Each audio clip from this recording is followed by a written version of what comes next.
مارچ 625 عیسوی شوال 3 ہجری کے مہینے میں قریش نے مدینہ پر حملہ کرنے کے لیے جو لشکر تیار کیا تھا وہ مکہ میں اکٹھا ہو چکا تھا۔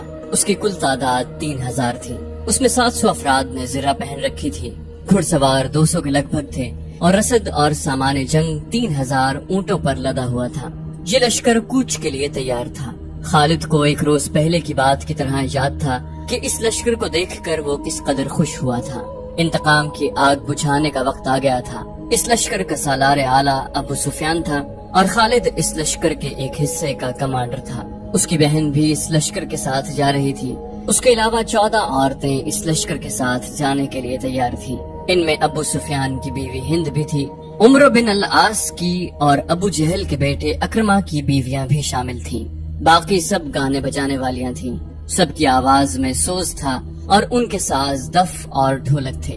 ان عورتوں کا جنگ میں یہ کام تھا کہ جو شیلے اور جذباتی گیت گا کر سپاہیوں کا حوصلہ بلند رکھیں اور ان کی یاد تازہ کرتی رہیں جو جنگ بدر میں مارے گئے تھے۔ خالد کو افریقہ کا ایک حبشی یاد آیا جس کا نام وحشی بن حرب تھا۔ وہ قریش کے ایک سردار جبیر بن مطعم کا غلام تھا۔ وہ دراز قد اور سیاہ رو اور طاقتور تھا۔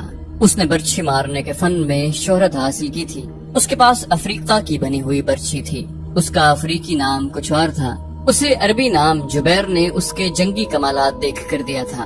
بن حرب کوچ سے کچھ دیر پہلے جبیر بن مطعم نے اسے کہا، مجھے اپنے چچا کے خون کا بدلہ لینا ہے، شاید مجھے موقع نہ مل سکے۔ میرے چچا کو بدر کی لڑائی میں محمد صلی اللہ علیہ وسلم کے چچا حمزہ نے قتل کیا تھا۔ اگر تم حمزہ کو قتل کر دو تو میں تمہیں آزاد کر دوں گا۔ حمزہ میری برچھی سے قتل ہوگا، وحشی بن حرب نے کہا۔ یہ حبشی غلام اس طرف جا نکلا جہاں وہ عورتیں اونٹوں پر سوار ہو چکی تھیں جو اس لشکر کے ساتھ جا رہی تھیں۔ کسی عورت نے اسے پکارا، وہ رک گیا۔ دیکھا کہ ابو سفیان کی بیوی ہند اسے بلا رہی تھی۔ وہ اس کے قریب چلا گیا۔ ہند نے کہا کہ حیران نہ ہو، میں نے بلایا ہے، میرا سینہ انتقام کی آگ سے جل رہا ہے، میرا سینہ ٹھنڈا کر دے۔ غلام نے کہا، حکم خاتون، اپنے سالار کی زوجہ کے حکم پر اپنی جان بھی دے دوں گا۔ بدر میں میرے باپ کو حمزہ نے قتل کیا تھا۔ ہند نے کہا، تو حمزہ کو اچھی طرح پہچانتا ہے، یہ دیکھ میں نے سونے کے جو زیورات پہن رکھے ہیں، اگر تو حمزہ کو قتل کر دے گا تو یہ سب زیورات تیرے ہوں گے۔ وحشی بن حرب نے ہند کے زیورات پر نظر ڈالی تو وہ مسکرایا اور زیر لب پرعزم لہجے میں بولا، حمزہ کو میں ہی قتل کروں گا۔ خالد کو اپنے لشکر کا کوچ یاد تھا۔ اسی رستے سے لشکر مدینہ کو گیا تھا۔ اس نے ایک بلند جگہ کھڑے ہو کر لشکر کو دیکھا تھا۔ اس کا سینہ فخر سے پھیل گیا۔ اسے مدینہ کے مسلمانوں پر رحم آ گیا تھا، لیکن اس رحم نے بھی اسے مسرت دی تھی۔ یہ خون کی دشمنی تھی، یہ اس کے وقار کا مسئلہ تھا۔ مسلمانوں کو کچل ڈالنا اس کا عزم تھا۔ جنگ احد کے بہت دن بعد اسے پتا چلا تھا کہ جب مکہ میں قریش اپنا لشکر جمع کر رہے تھے تو اطلاع رسول کریم کو مل گئی تھی، اور جب یہ لشکر مدینہ کے راستے میں تھا تو رسول خدا صلی اللہ علیہ وسلم کو اس کی رفتار، پڑاؤ اور مدینہ سے فاصلے کی اطلاعیں مسلسل ملتی رہی تھی۔ آپ صلی اللہ علیہ وسلم کو لشکر کے مکہ سے کوچ کی اطلاع حضرت عباس رضی اللہ عنہ نے دی تھی۔ قریش کی اس لشکر نے مدینہ سے کچھ میل دور کوہ احد کے قریب ایک ایسی جگہ کیمپ کیا تھا جو ہری بھری تھی اور وہاں پانی بھی تھا۔ خالد کو معلوم نہ تھا کہ مسلمانوں کے 2 جاسوس اس لشکر کی پوری تعداد دیکھ آئے ہیں اور رسول کریم صلی اللہ علیہ وسلم کو بتا چکے ہیں۔ 21 مارچ 625 کے روز رسول کریم صلی اللہ علیہ وسلم نے اپنی فوج کو کوچ کا حکم دیا اور شیخین نامی ایک پہاڑی کے دامن میں خیمہ زن ہوئے۔ آپ صلی اللہ علیہ وسلم کے ساتھ 1000 پیادہ مجاہدین تھے، جن میں 100 نے سروں پر زرہ پہن رکھی تھی۔ مجاہدین کے پاس صرف 2 گھوڑے تھے، جن میں سے ایک نبی صلی اللہ علیہ وسلم کے پاس تھا۔ اس موقع پر منافقین کے نفاق کا پہلا خطرناک مظاہرہ ہوا جو غداری کے مترادف تھا۔ مدینہ کے بعض ایسے لوگوں نے اسلام قبول کر لیا تھا جو دل سے مسلمان نہیں ہوئے تھے۔ انہیں رسول کریم صلی اللہ علیہ وسلم نے منافقین کہا تھا۔ کسی کے متعلق یہ معلوم کرنا کہ وہ سچا مسلمان ہے یا منافق بہت مشکل تھا۔ جب مجاہدین مدینہ سے شیخین کی پہاڑی کی طرف کوچ کرنے لگے تو ایک با اثر آدمی جس کا نام عبداللہ بن ابی تھا رسول صلی اللہ علیہ وسلم کے ساتھ اس بحث میں الجھ گیا کہ قریش کا لشکر 3 گنا ہے، اس لیے مدینہ سے باہر جا کر لڑنا نقصان دہ ہوگا۔ آپ صلی اللہ علیہ وسلم نے مجاہدین کے دوسرے سرداروں سے رائے لی تو اکثریت نے یہ کہا کہ شہر سے باہر لڑنا زیادہ بہتر ہوگا۔ آپ صلی اللہ علیہ وسلم عبداللہ بن ابی کے ہی ہم خیال تھے، لیکن آپ نے اکثریت کا فیصلہ ہی منظور فرمایا اور کوچ کا حکم دے دیا۔ عبداللہ بن ابی نے شہر سے باہر جانے سے انکار کر دیا۔ اس کے پیچھے ہٹنے کی دیر تھی کہ لشکر میں سے 300 آدمی پیچھے ہٹ گئے۔ تب پتہ چلا کہ یہ سب منافقین تھے اور عبداللہ ان کا سردار ہے۔ اب 3000 کے مقابلے میں مجاہدین کی نفری صرف 700 رہ گئی تھی۔ رسول کریم صلی اللہ علیہ وسلم دل برداشتہ نہ ہوئے اور 700 ہی کو ساتھ لے کر کوہ احد کے دامن میں شیخین کے مقام پر پہنچے۔ خالد نے ایک بلند ٹیکری پر کھڑے ہو کر مسلمانوں کی ترتیب دیکھی اور اس نے اپنے سالار ابو سفیان کو بتا کر اپنے دستے کی جگہ طے کر لی۔ رسول اکرم صلی اللہ علیہ وسلم نے مجاہدین کو کم و بیش 1000 گز لمبائی میں پھیلا دیا۔ پیچھے وادی تھی، مجاہدین کے ایک پہلو کے ساتھ پہاڑی تھی، لیکن دوسرے پہلو پر کچھ نہیں تھا۔ اس پہلو کو مضبوط رکھنے کے لیے رسول صلی اللہ علیہ وسلم نے 50 تیر اندازوں کو قریب کی ایک ٹیکری پر بٹھا دیا۔ ان تیر اندازوں کے کمانڈر عبداللہ بن جبیر تھے۔ اپنی ذمہ داری سمجھ لو عبداللہ۔ رسول خدا صلی اللہ علیہ وسلم نے اسے ہدایت دیتے ہوئے فرمایا، اپنے عقب کو دیکھو، دشمن ہمارے عقب میں نقل و حرکت کر سکتا ہے، جو ہمارے لیے خطرہ ہے۔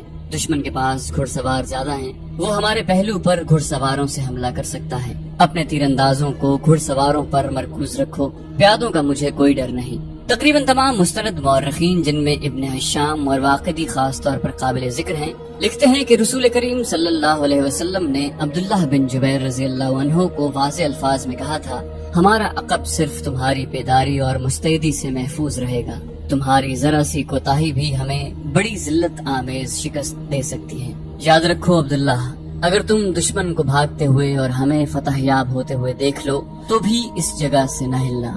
اگر دیکھو کہ ہم پر دشمن کا دباؤ بڑھ گیا ہے اور تمہیں ہماری مدد کے لیے پہنچنا چاہیے تو بھی یہ جگہ نہ چھوڑنا۔ پہاڑی کی یہ بلندی دشمن کے قبضے میں نہیں جانی چاہیے، یہ بلندی تمہاری ہے، وہاں سے تم نیچے اس تمام علاقے کے حکمران ہوگے جہاں تک تمہارے تیر اندازوں کے تیر پہنچیں گے۔ خالد نے مسلمانوں کی ترتیب دیکھی اور ابو سفیان کو بتایا کہ مسلمان کھلے میدان کی لڑائی نہیں لڑیں گے۔ ابو سفیان کو اپنی کثیر نفری پر ناز تھا، وہ چاہتا تھا کہ لڑائی کھلے میدان میں یعنی لامحدود محاذ پر ہو تاکہ وہ اپنے پیادوں اور گھوڑوں کی افراد سے مجاہدین اسلام کو کچل ڈالے۔ خالد کو اپنے باپ نے جنگی چالوں کی تربیت بچپن سے دینی شروع کر دی تھی۔ دشمن پر بے خبری میں پہلو یا عقب سے جھپٹنا اور دشمن کو چکر دے دے کر مارنا، اپنے دستوں کی تقسیم اور ان پر کنٹرول اس کی تربیت میں شامل تھا جو اسے باپ نے دی تھی۔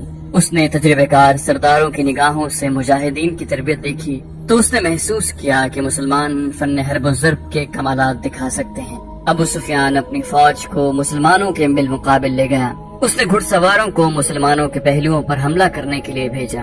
ایک پہلو پر خالد اور دوسرے پر اکرما تھے، دونوں کے ساتھ 100 گھڑ سوار تھے۔ تمام گھڑ سواروں کا کمانڈر عمرو بن الاس تھا۔ پیادوں کے آگے ابو سفیان نے 100 تیر انداز رکھے۔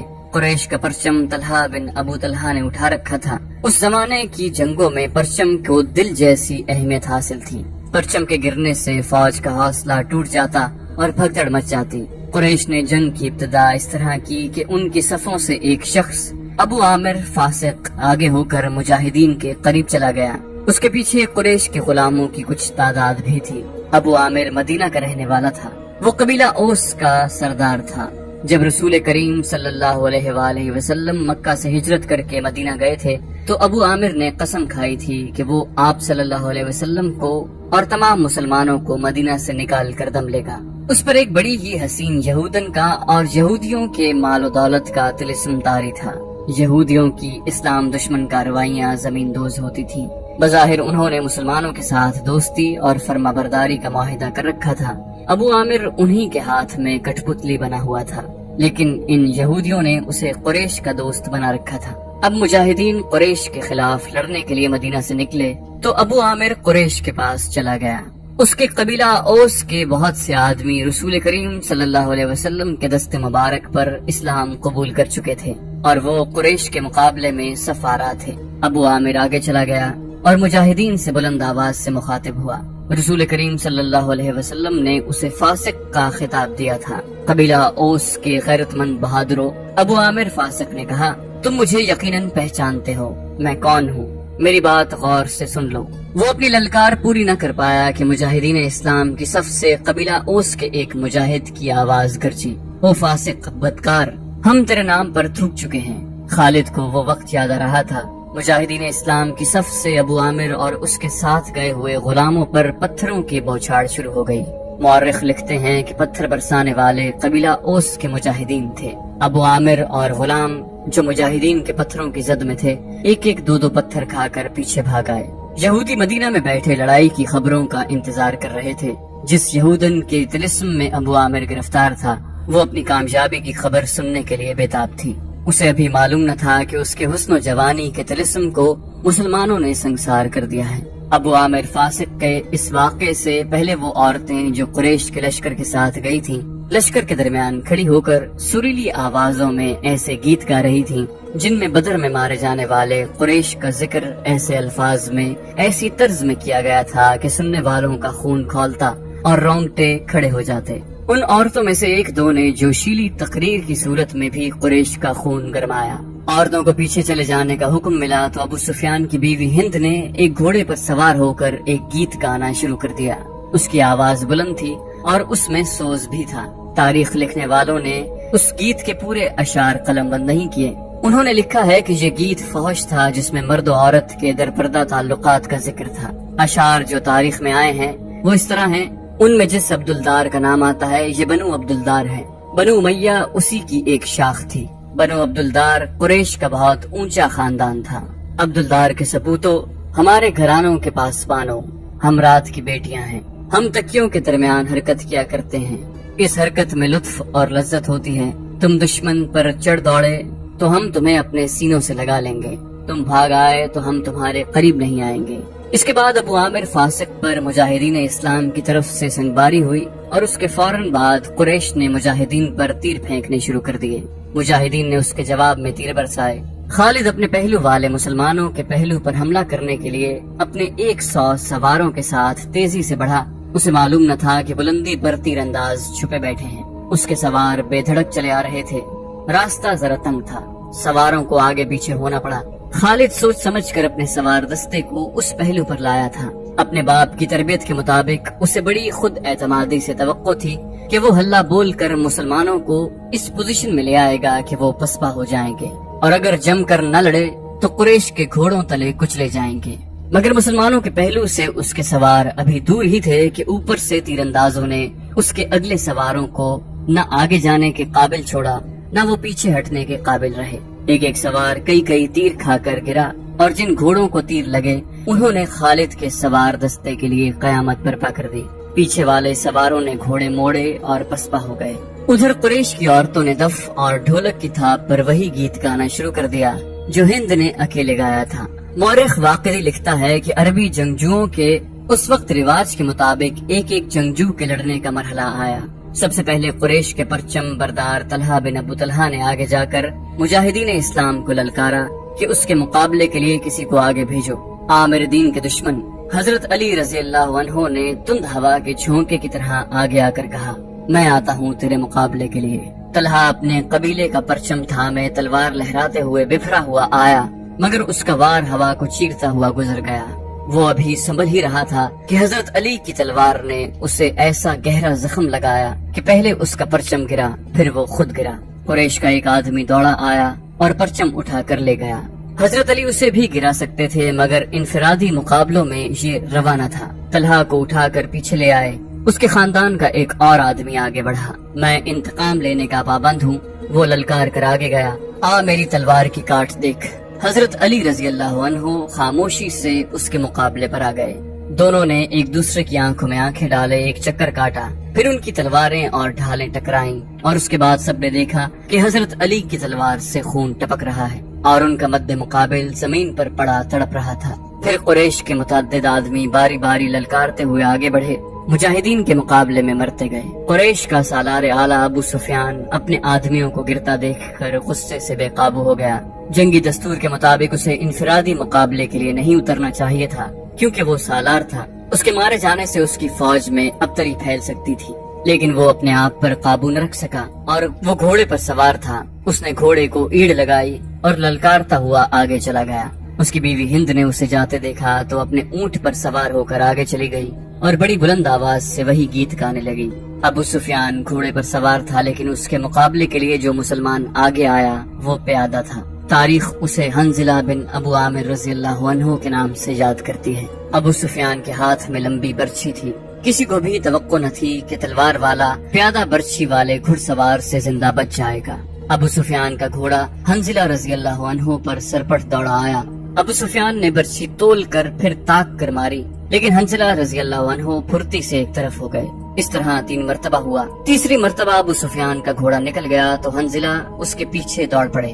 گھوڑا رک کر پیچھے کو مڑا تو حنظلہ رضی اللہ عنہ اس تک پہنچ چکے تھے۔ ابو سفیان اسے دیکھ نہ سکا۔ حنظلہ نے گھوڑے کی اگلی ٹانگوں پر ایسا زوردار وار کیا کہ گھوڑا گر پڑا۔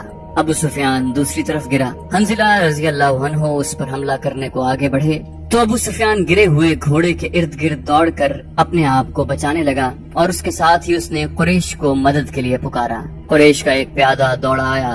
مسلمان اس غلط فہمی میں رہے کہ یہ آدمی ابو سفیان کو اپنے ساتھ لے جائے گا، لیکن اس نے بے اصولی کا مظاہرہ کیا اور پیچھے سے حنظلہ رضی اللہ عنہ پر وار کر کے انہیں شہید کر دیا۔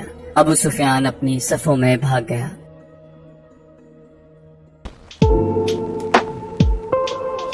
چینل کو سبسکرائب کیجیے اور بیل آئیکن پر کلک کیجیے تاکہ آپ کو تمام ویڈیوز فوراً ملتی رہیں۔